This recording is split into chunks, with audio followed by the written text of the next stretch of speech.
I'm AJ, from the Navy. Anchors away! I grew up on sports. I'm originally from just outside of Green Bay, Wisconsin, so sports to me is life. And so I came to MVP for the first time. It was like when it was still brand new, and I just fell in love with it immediately. And I asked my supervisors at work if I could change my work schedule. They agreed, and I just started attending. The program itself was actually founded by Jay Glazer and Nate Boyer.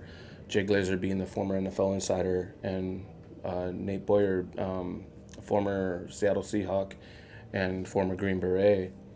Nate had a friend who was going through some struggles, and Jay was reached out to by a former NFL player that was struggling as well, and they decided just to combine the groups together. And that's really where the idea was born. And Jay also owns Unbreakable Performance, where we host our workouts, and he was like, let's bring them here. The sessions consist of about a 45-minute workout, which split into two sections: circuit training and MMA striking techniques taught by pro fighters. And following that, we all sit down on the mat in a circle, what we call the fireside chat. And then this is where we can sit here and just open up to one another, and the good, the bad, and the ugly. We put the elephant right in the room. It's that safe space where people can literally just share what they want to share, whether it's great, good, or bad. And there's, like I said, there's no judgment, and we just pick each other up and we tell each other, like, hey, it's okay, I've been there. I found MVP about 2 years ago. I was going through kind of a hard time. I was about 25 pounds, working as post-production kind of stuff. But I wanted to do a lot more, but I wasn't getting received because of the way I looked and the way I presented myself. So my goal was to get kind of more confident and more physically fit and more proud of who I am. I was very intimidated that first time 2 years ago because everybody was very athletic and I was very portly, you know.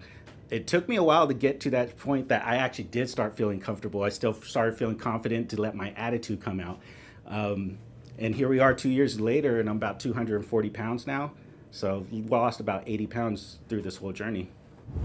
It's kind of a feeling. Like when you walk in the room, it's like you almost feel like you're back in the military. Just the brotherhood, the people doing things together, sweating together, going through stuff together, and then you sit in a circle and you just kind of talk about your life. It's like you have a brotherhood back together, and I think that's a feeling, at least for me, that's something I always tried to replicate when I got out, and I just couldn't find it anywhere. Expand it, off the mat. Bring it on the mat, off the mat, off the mat.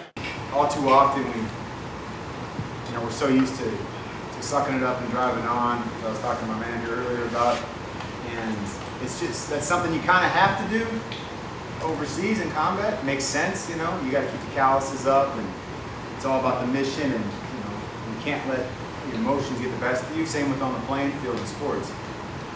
But it's not healthy to keep living like that once it's over. It's not good. And I can tell you that firsthand. So. We grew it, we kept growing it. We opened up a chapter in Las Vegas as well. Our executive director has really helped us a lot. It's growing the way it's supposed to be. We're actually about to open up our third chapter in Chicago. And then the Vegas chapter, it runs out of Randy Couture's gym. Randy Couture is actually one of our board members, and he's actually an Army vet himself. A lot of people don't know that about him. You're part of something for so long, and then all of a sudden that lifestyle ends. You know, that you have that brotherhood. You have that, we call it that barracks feeling. You're at the barracks. You come from a long day of sweating. You know, going out there and doing gun drills, and you come back to that barracks and you just, what do? You just hang out with your boys. Same as a professional athlete. They lose the locker room feeling. You're part of a team, and then all of a sudden you lose that team. You get injured, whatever. You lose your brotherhood, and then all of a sudden you're left out of nothing. You're back. You don't manage your money correctly. You end up back in the streets. You end up back where you came from, and same thing with the military. Because life doesn't stop. Life continues. You get out of the military, life continues. A typical session is we all come in here and we bow together, we connect together, we train together, and then we all talk together. So we come here and we have camaraderie, and we have a safe zone, and we spend time together. So this is our fireside chat. Some of you guys maybe haven't been with us. It's a great time for us to talk about anything that's on our mind. Also listen up to some of the things that's going on. I saw that they were doing some really good stuff, and I wanted to get involved. I wanted to do some physical activity. And when I got here, I learned that there was a peer-to-peer type of therapy involved with this as well, and I thought that was really cool. When I come here, it just releases that frustration. I can take it out on the bag, on the mat, or do some CrossFit training. And my wife notices my whole demeanor has changed when I get home. I'm relaxed, and basically I'm depleted. I hope for the future to MVP is to spread the word that we have a place to go when we're out of the service and out of professional sports. There is a place for us, and there's still hope. We're keeping hope alive. MVP on 3. 1, 2, 3. MVP!